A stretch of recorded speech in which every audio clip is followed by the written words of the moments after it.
आरक्षणाच्या मुद्द्यावर ठाकरे आणि पवार गप्पा आहेत असं वक्तव्य पडळकर यांनी केलंय।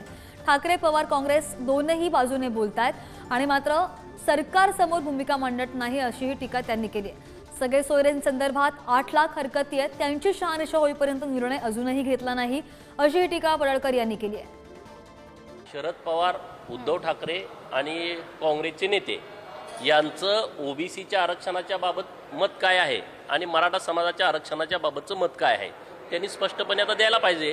लोकसभेला या आरक्षणाचा फायदा झाला तसाच फायदा विधानसभेला होईल का या आशेपोटी ते गप्प बसलेले आहेत। मराठा समाजाची लोक गेली का मराठा समाजाच्या बाजूने बोलतायत, इकडे ओबीसीची लोक गेली की ओबीसीच्या बाजूने बोलतायत।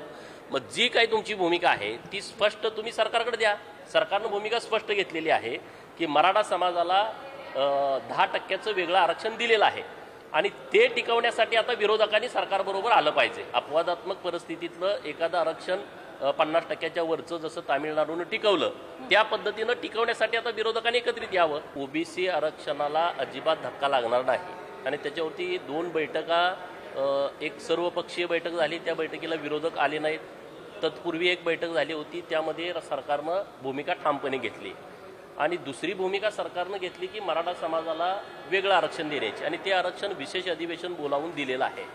तर आता बऱ्यापैकी लोकांच्याही लक्षात आलेलं आहे की सगळे सोयरेच्या बाबतीमध्ये राज्य सरकारची भूमिका जी आहे ते 8 लाख ज्या त्याच्यावरती हरकती आलेल्या आहेत त्या हरकतीची शहनिशा जोपर्यंत होत नाही तोपर्यंत काही पुढे भूमिका घेणार नाही असं सरकारच्या वतीनं सांगितलेलं आहे।